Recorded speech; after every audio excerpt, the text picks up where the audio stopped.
Hello Steelers, and welcome to this review of Quartermaster General South Front. Now Aries Games were very kindly sent me a review copy of this. I think it has been out in the wild for a while. I think it was not released, but there were pre-orders over at Gen Con in the US.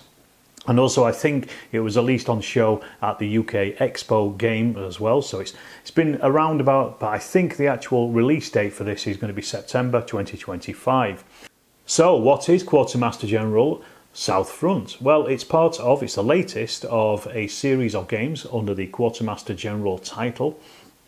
These are games that are set in various wars throughout history.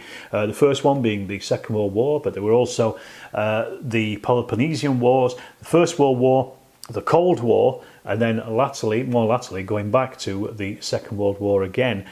Most recently with East Front, which I did a review for relatively recently when that was released, I think it's a year or so ago, and check that review out as well. This is the latest release in the new series of fronts rather than actual larger strategic areas like the Second World War and the First World War ones were. And the Cold War, they were all pretty much global. These are now much more refined. They're microscoped down to a particular front. So obviously East Front was the battle between Germany and their allies against Russia, the Soviets in the Second World War. The South Front continues this, and this is basically Germans and Italians, or the Pact as they're called in the game, against the Allies, which is generally the British and the Americans, but also with the Free French. You've got a few as well, a few extra smaller countries as well, minor countries that are involved in it. What is it, this game? Well, it's a fast play, card driven game, which is one of my favourite board games. It's one that I've always enjoyed playing. I've enjoyed and I've played every single one of the entire range of the Quartermaster General games. The only one I didn't enjoy was the Peloponnese War, and that's simply because, not because of the game itself, but that was simply because I don't know anything about the war, so I couldn't really immerse myself in it. These are steeped in history. They are the cards are based on historical outcomes. The actions that you do are based on historical operations or events that happened during the war in these particular areas. This one, as I say, covers the southern, the Mediterranean, North Africa, Italy. Now going to actually be able to fit with the East Front up here. So there's a space for it here, and it even says in the rules in here that there is a West Front coming as well, which I'm very excited about, and that will fit up here. So I think, how it indicates in the rules is you are actually going to be able to play all three of these games as one entire Second World War European theatre, really drilled down. That said, this is an entirely standalone game as well, so you can just buy this and just play this on its own. You don't need the expansions, but I think it's going to be something great when those expansions come out and you actually got the full gamut of the European theatre to play in. As I say, this is a fast play game. It uses cards as actions. You can do various things with those cards. You can spend them as actions, or you can spend them to do other actions as well, such as, let's say, a forced march to move extra. I'll talk a little bit more about the rules when I zoom in here on the table and show you the actual map and things. But yeah, as I've said, it's one of my favourite games. We played this recently, and it is very, very good. It follows roughly historical outcomes. I was playing against Dean, as I was the British and the Americans. He was the what's called the Pact and the Germans. And we got to a point where, basically I pushed him all the way back into Italy, as happened in reality. So it does kind of follow, those realistic or historical outcomes as you do, and I've found that with all of the games as well. There's various ways that you really have to think about how to win as the two opposing sides, because it's relatively asymmetric as well, even the amount of pieces that you have to use at your disposal as well. The game is all about logistics, really, as well. You have to trace lines of logistics back to your supply centres, which if they fail, it means that your units will just literally disappear off the table at the end of your turn. So you've got to really think about, you know, where your lines of supply are coming in. This one's slightly different to the Eastern Front one. And again, as I say, I did do a review of that, so if you want to go and check that out, please do. This is slightly different because there's a lot more naval combat in this, because obviously it's the Mediterranean. There's a lot of navies flitting about here and there, everywhere, and we found that naval combat is actually quite grinding, and it's quite difficult to actually sink a fleet. You don't just do it immediately. You'd really have to play quite a lot of cards as reactions to sink those fleets, which felt quite realistic. It wasn't just like, you know, a quick land battle where, you know, a unit is taken off. The navies did survive a lot longer than expected. So that was really interesting and different. There's also different ways of transporting units around as well. There are now aircraft carriers as well that are now involved in this. Now that's quite interesting because potentially at some point in the future there might be a Far East version of this as well. This drilling down rather than the wider scope that I mentioned in the original Quartermaster General. So that's something potentially I'm looking forward to if it does appear. But yeah, because we've got carrier combat in this one as well, I'm assuming that's going to carry over into the West Front as well. That will be interesting to see, although carriers weren't really used there. And that's why I say I think it might be something that will come up in a Eastern Front game. So I'll just get the camera changed over. We'll just have a look at the game table here itself and the gaming board and some of the pieces, talk about some of the cards and how it actually works as well as a game in itself, and hopefully that will be of interest for you. So here we have our board laid out at the start of a typical game. You have pieces which are set up in various places, and these are those. Just to quickly go through them here, we've got the British. These are in this light yellowish, this khaki colour, I suppose it is. We've got green for the American forces over here. These have not yet appeared on the table because the game starts in summer of 1940, and the Americans don't enter the war obviously until winter of 1941, which is when you move along here. We've also got the Free French. They only have one infantry. Over here we have what are called the Pact. So these are the Germans over here in grey, and then we also have the Pact as well, which is generally, it's a smaller nation, so that would be Italy, even Romania, Bulgaria, any of those forces that are supporting the Germans in their Second World War conflict. So most of the units that are on the table or on the borders, or should I say, the start are the Pact. So these are the Italians. These are already in North Africa, dotting about, facing up against the British over here in El Alamein. I think we have a German tank kicking about somewhere. Maybe I forgot to put that on, but there's quite a range. We've also got here, just to mention, this was a little hero in our game, was Malta, right in the centre of the Mediterranean here. And as I say, this game is really about supply lines. You have supply points. So, for example, Germany and Pact have one up here. There is also a card the Germans can play to get one in Bulgaria as well. The British and the Americans, the Allies, have one in the Red Sea. They also have one in the South Atlantic as well. Just the Americans is in the South Atlantic. So that just shows you, you know, this is where the units are coming in from. You then have to trace a line of supply between your units and these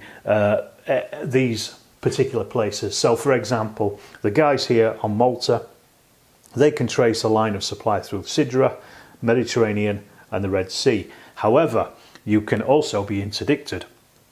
You can be interdicted by enemy fleets. They can interdict into an adjacent space on the table, or by aircraft. So say, for example, if this Pact aircraft was here in the Gulf of Sidra, they would be able to interdict this. So if it's an open space like this, then it is it is possibly being interdicted. So the British, for example, would have to put a fleet or something in there to stop that interdiction, to continue the route through to Malta. However, there is also a card as well that the British can play, which actually places a supply depot onto Malta to make sure that they are always in supply. So it's probably worthwhile getting that played first if you can. Right, so as I say, that's the basic idea of the game. Is really, you know, it's about capturing these victory points here, which you can see here. So we've got one in Egypt, one in Iraq, Athens, there's one here in Naples, one in Rome, Tunisia, Tripoli and Gibraltar. And the more of these you capture at the end of each scoring round, which is generally at the end of each 4 turns, you then add up your points, however many of these you hold, and that's how many points you get.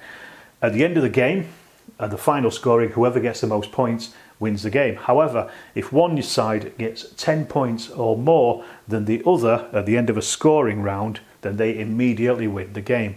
And this is something that you've got to really keep in your mind, especially playing as the Axis, because if you allow the game to go on past about 1942, not only will you found that you are probably getting pushed back out to North Africa, if not completely, which is what happened to Dean in our game, but it's going to be harder and harder for you to actually pick up these extra points here and here across North Africa. So what you really need to do is you need to get in very fast, as the Germans and the Italians tried to do, and capture as many of these points very quickly, so you get those extra 10 points more than your enemy does, so you can actually win the game within the first few rounds rather than dragging it out. And I think if you were to drag it out, it would be a very difficult task for the Axis to actually win this game. But how do we play it? As I say, it's played in rounds. Each turn, it takes the Axis go first, then the Allies.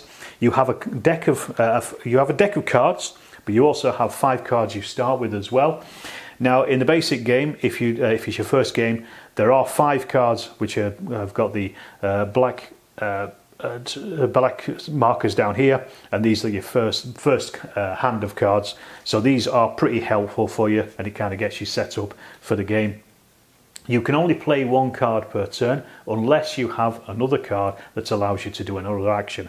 So in the Eastern fronts, you could keep playing actions until you run out of cards.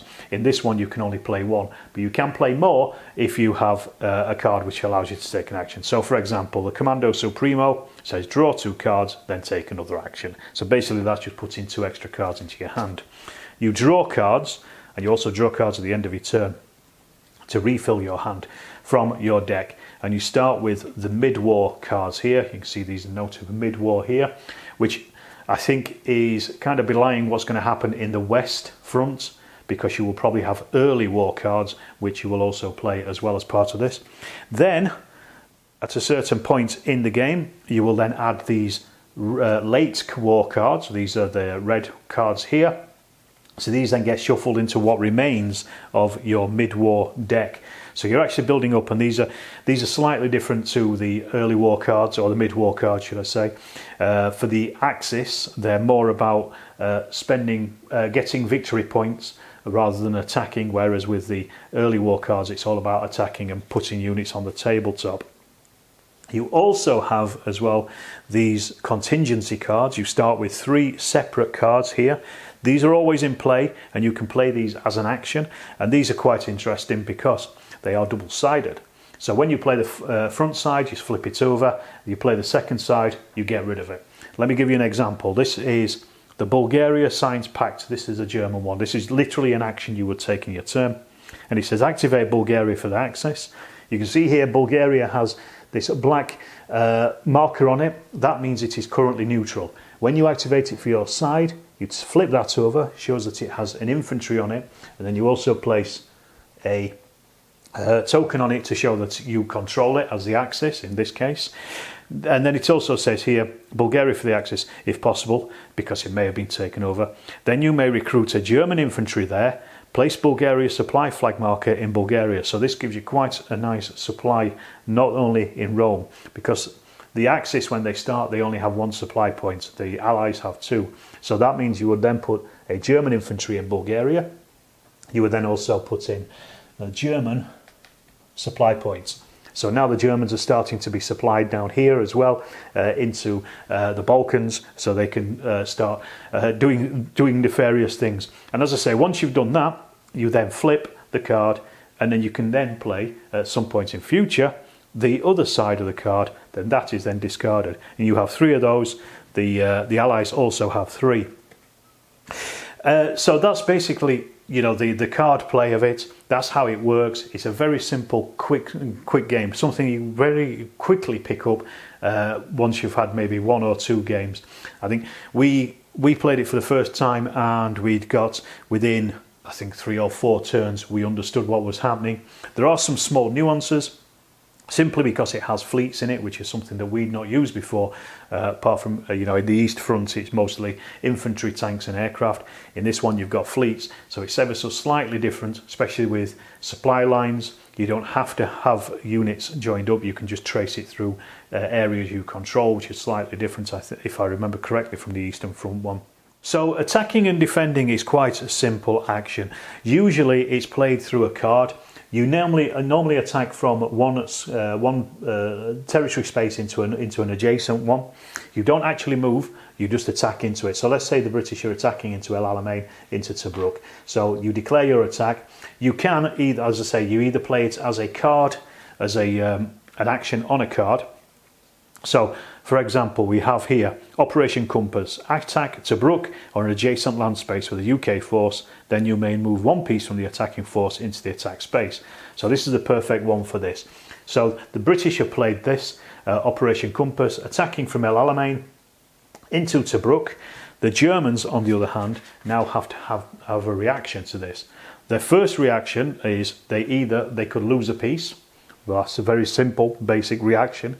Or they can use the symbols in the bottom left here to show to do something within that attack. So let's say, for example, they go, right, okay, we're going to retreat. I don't want to lose a tank, not bothered about giving up Tobruk, but I want to retreat. So they then play that, and then the tank will then retreat into another territory. The British one here, it said you can then move 1 piece from the attacking force into the attack space. So they could then move into Tobruk, flip that over to show that the British are pushed forward into Tobruk. There are other reactions as well. Let me just quickly show you some of these ones. So exchange would be that both sides lose a piece. These also work for the Navy as well.